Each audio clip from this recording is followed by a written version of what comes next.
بسم اللہ الرحمن الرحیم۔ السلام علیکم ورحمۃ اللہ وبرکاتہ۔ معزز طلباء کرام، آپ سب کیسے ہیں؟ آج ہم کتاب ہدایہ جلد رابع میں سبق نمبر 90 کو پڑھیں گے اور مشترک مکانات اور زمینوں کی تقسیم پر فریقین کے دلائل اس سبق کے حصے سوم کو پڑھیں گے اور اپنے اس سبق کو آج انشاءاللہ مکمل کریں گے۔ آئیے اپنے آج کے سبق کو کچھ نقشوں کی مدد سے سمجھنے کی کوشش کرتے ہیں۔ ہمارے گزشتہ سبق میں تذکرہ ہو رہا تھا کہ مشترک گھر ایک شہر میں موجود ہیں تو ان کی تقسیم کا طریقہ کار کیا ہوگا؟ تو اس کے متعلق حضرت امام ابو حنیفہ رحمہ اللہ نے ارشاد فرمایا تھا کہ قاضی ہر گھر کو الگ الگ تقسیم کرے، یعنی ایک ایک گھر شرکاء کے حوالے نہ کرے، جبکہ صاحبین رحمہ اللہ یہ ارشاد فرماتے تھے کہ قاضی جیسے مناسب سمجھے، اگر وہ ایک ایک گھر شرکاء کو دینا چاہے تب بھی ٹھیک ہے، اور اگر کوئی اور طریقہ اختیار کرنا چاہے تو یہ قاضی کی ثوابدید پر ہے کہ قاضی جیسے چاہے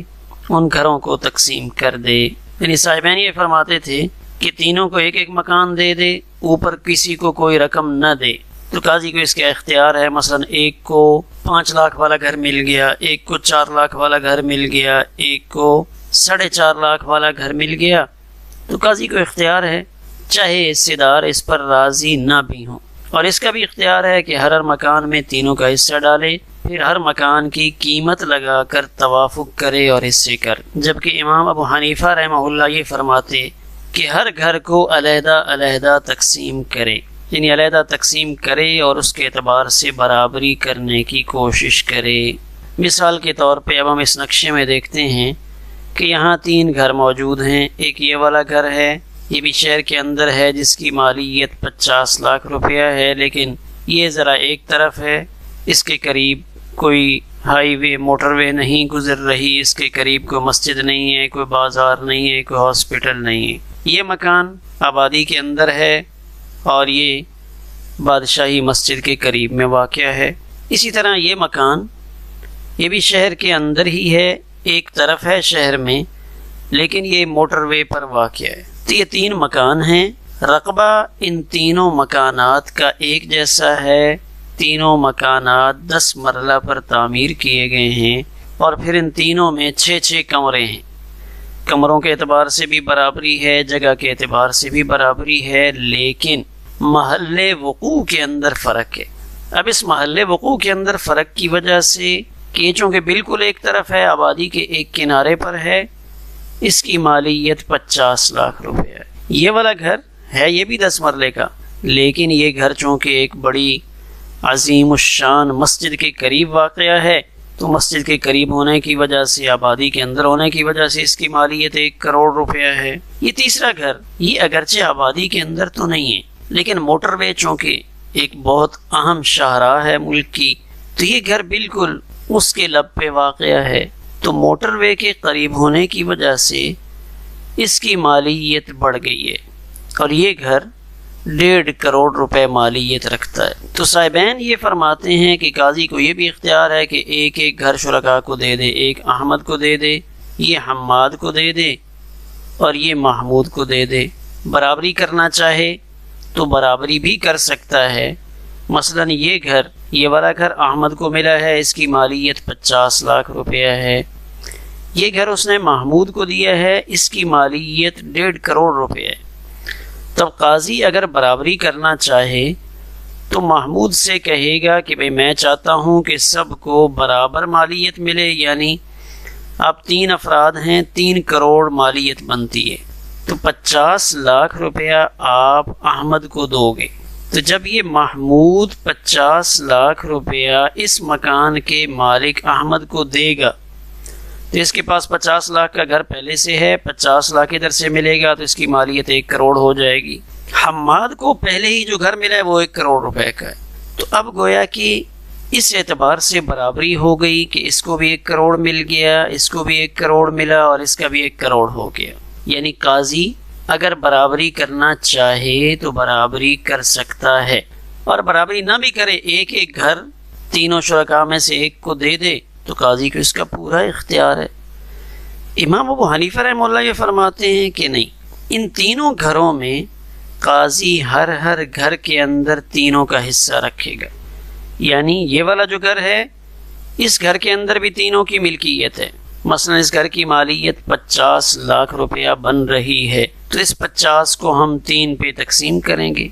یعنی 16.5 لاکھ تقریباً یہاں پہ ہر گھر والے کا حصہ بن رہا ہے۔ یہاں اس کی مالیت 1 کروڑ روپیہ ہے، تو اس میں 33 لاکھ کے لگ بھگ 33 لاکھ اور 33 ہزار سے کچھ اوپر تینوں شرکاء کا حصہ اس گھر میں بھی موجود ہے۔ اور اس گھر کی مالیت چونکہ 1.5 کروڑ روپیہ ہے، تو اس میں بڑا واضح ہے کہ اس گھر میں 50 لاکھ تینوں کا حصہ موجود ہے۔ تو امام صاحب کہتے ہیں کہ ہر گھر کو اس کی باطنی صفات کے لحاظ سے تقسیم کیا جائے گا، کہ محل وقوع کے اعتبار سے قیمت کے اندر فرق پڑتا ہے، پڑوسیوں کے اعتبار سے فرق پڑتا ہے۔ تو گویا کہ امام صاحب یہ کہتے ہیں کہ تینوں کی قیمت لگا کر پھر تینوں شرکاء پر تقسیم کیا جائے گا،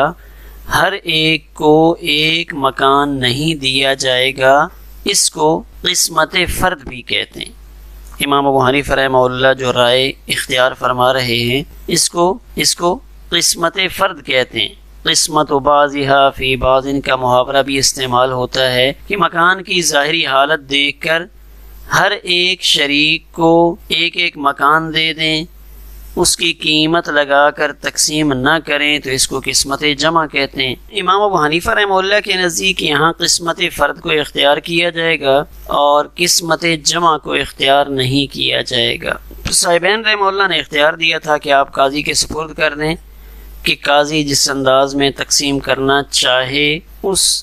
جائیداد کو جو شراکت کے ساتھ موجود ہے قاضی اس کو تقسیم کر دے۔ پھر اس کے بعد امام ابو حنیفہ رحمہ اللہ نے مجہول ہونے کے لیے 3 مثالیں دیں، یعنی اپنی دلیل کی تائید میں 3 مثالیں پیش فرمائی تھیں۔ پہلی مثال یہ پیش فرمائی کہ اگر کسی کو دار کی خریداری کا وکیل بنائے تو درست نہیں۔ مثلا احمد خالد کو کہتا ہے کہ خالد آپ میرے لیے ایک دار خرید لو، مطلق لفظ بولتا ہے، تو اس دار میں تو اتنی جہالت ہے کہ دار کتنے رقبے پر محیط ہو، کہاں پہ ہو، کیسا ہو، تو یہ جہالت ہے، اس وجہ سے وکیل اس کی وکالت درست نہیں ہوگی،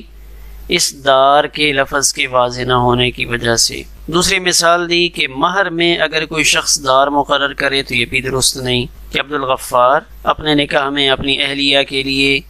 مہر کا جب اس سے مطالبہ کیا جاتا ہے تو وہ کہتا ہے کہ میں اپنی اہلیہ کو مہر میں دار دوں گا، تو دار کا لفظ واضح نہیں ہے، دار میں بہت زیادہ جہالت ہے۔ ممکن ہے اہلیہ یہ سمجھے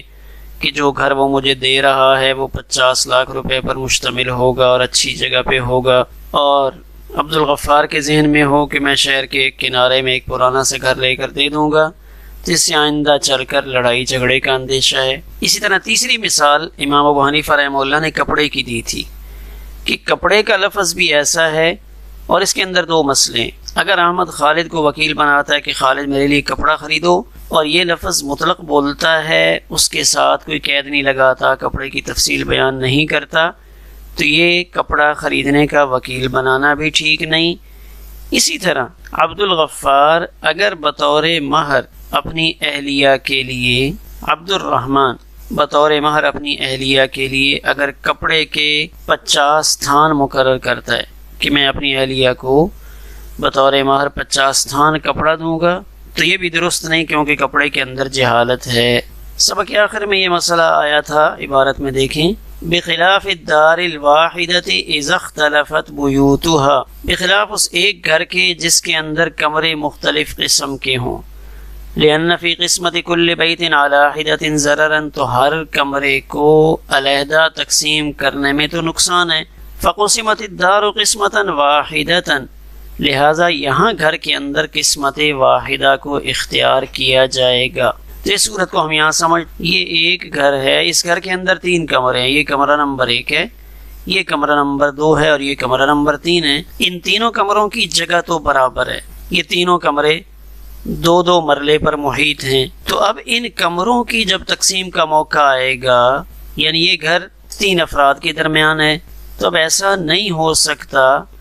کہ قاضی اس کمرے کے بھی 3 حصے کرے، اس کمرے کے بھی 3 حصے کرے، اس کمرے کے بھی 3 حصے کرے، یعنی ہر کمرے کو الگ الگ تقسیم کرنے میں ضرر ہے۔ محل وقوع سب کا ایک ہی ہے کہ احمد، حماد اور محمود یہ تینوں شرکاء ہیں، تو محل وقوع ایک ہی ہے۔ کا مطلب یہ ہے کہ اگر احمد نے اپنے گھر کا اگر پتہ کسی کو بتانا ہو تو وہ بھی یہی بتائے گا کہ اس جگہ پہ آ جائیں، حماد نے بتانا ہو تو وہ بھی یہی جگہ بتائے گا، محمود نے بتانا ہو تو وہ بھی یہی جگہ بتائے گا۔ تو یہاں گھر کے ہر حصے کو الگ الگ تقسیم کرنا مشکل کام ہے، اس لیے کہ سب کا محل وقوع ایک ہے۔ اس لیے ایسا کیا جائے گا کہ قراندازی کر کے تینوں آدمیوں کو ایک ایک کمرہ دے دیا جائے گا، قیمت لگا کر حصہ نہیں کیا جائے گا، اگرچہ ان کی بناوٹ میں، ان کی خوبصورتی میں اور سیٹنگ میں فرق ہے۔ مثلا یہ کمرہ سونے کے لحاظ سے بنایا گیا ہے، اور یہ کمرہ گویا کہ اگر تھوڑے مہمان ہیں یا کوئی ایک آدھ دوست آ رہا ہے تو اس سے ملاقات کے لیے، اس کے ساتھ بیٹھ کر مشاورت کرنے کے لیے، اور اگر گھر میں کوئی فنکشن رکھنا ہو، کوئی پروگرام ہو تو اس میں کھلی جگہ چھوڑی گئی ہے۔ اور یہ کمرہ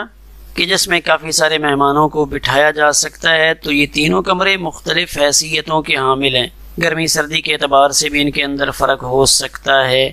ہوادار کشادہ ہونے کے اعتبار سے ان کے اندر فرق ہوگا۔ تو یہاں قاضی قسمت واحدہ میں تقسیم کرے گا، کا مطلب یہ ہے تو یہاں قاضی قراندازی کر لے اور قراندازی سے ایک ایک کمرہ شرکاء کے اندر تقسیم کر دے۔ تو گویا کہ سبق کا خلاصہ یہ ہوا کہ جو دار ہے وہ امام ابو حنیفہ رحمہ اللہ کے نزدیک قسمت واحدہ کے طور پہ تقسیم نہیں ہوگا کہ ایک پورا گھر اس کو 3 حصوں میں تقسیم کر دیا جائے، قاضی جبرن نہیں کر سکتا۔ ہاں الا برضا الشرکاء، شرکاء اس پہ راضی ہوں تو قاضی جبری تقسیم کر دے گا، اب چاہے یہ گھر اکٹھے ہوں یا متفرق ہوں۔ جبکہ بیوت یعنی کمرے، ان کو قسمت واحدہ کے اعتبار سے تقسیم کر دیا جائے گا، جیسے یہاں پہ قراندازی کر کے کمروں کو الگ الگ تقسیم کیا گیا ہے۔ ہمارا آج کا سبق اسی پر مکمل ہوا۔